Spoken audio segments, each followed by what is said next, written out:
Assalamualaikum warahmatullahi wabarakatuh. Perkenalkan, nama saya Nazmuddin dengan nomor induk mahasiswa 8571521187, jurusan Pendidikan Guru Sekolah Dasar, Fakultas Keguruan Ilmu Pendidikan, Universitas Terbuka UPBJJ Jakarta. Saat ini saya akan melakukan penelitian tentang praktikum IPA di SD Modul 2 Simbiosis. Modul 2 Simbiosis, hubungan unik antar makhluk hidup. Alat dan bahan. Alat dan bahan yang kita siapkan adalah lingkungan sekitar, alat tulis, diantaranya buku catatan dan pena atau pulpen. Lalu siapkan kamera. Kemudian langkah kerjanya adalah 1. Siapkan alat dan bahan yang diperlukan.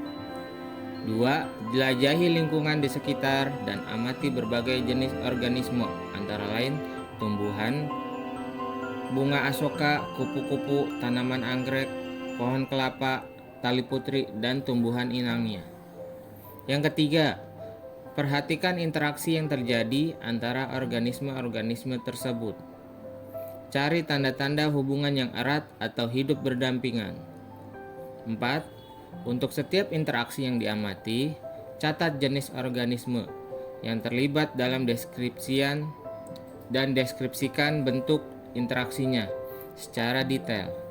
Perhatikan apakah salah satu pihak tampak diuntungkan, dirugikan, atau tidak terpengaruh.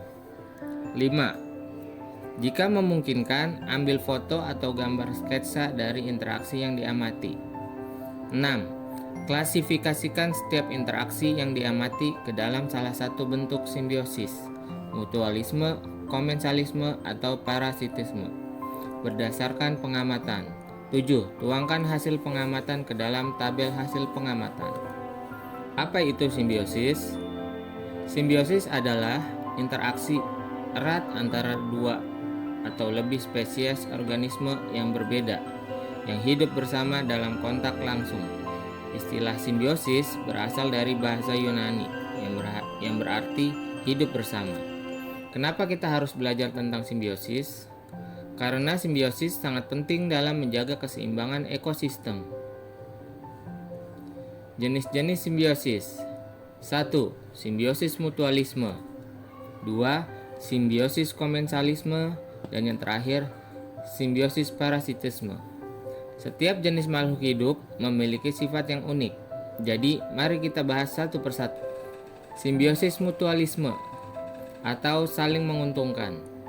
Dalam simbiosis mutualisme, kedua spesies memperoleh keuntungan dari hubungan tersebut. Contoh mutualisme, lebah dan bunga, akar tumbuhan dan jamur, burung jalak dan kerbau.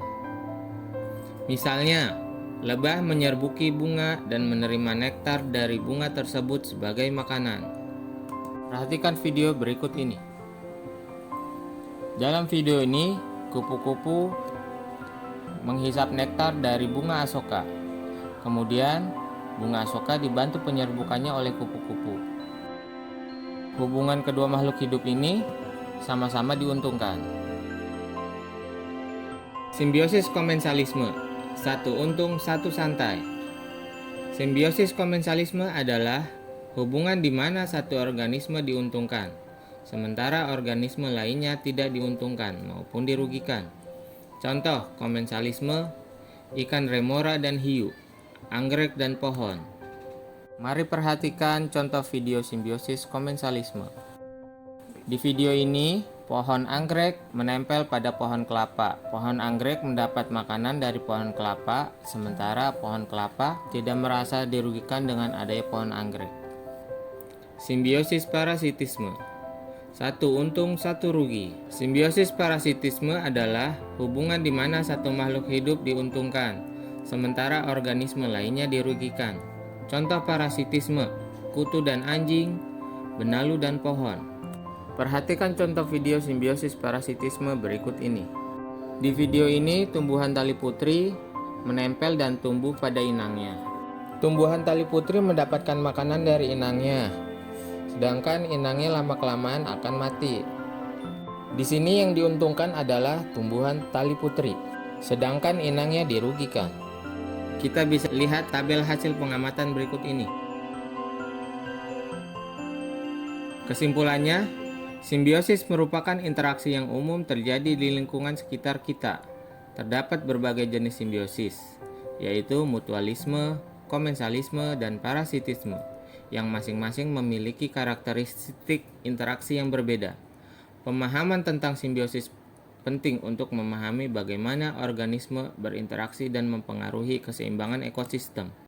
Demikianlah hasil praktikum saya kali ini. Kurang lebihnya mohon maaf. Wassalamualaikum warahmatullahi wabarakatuh.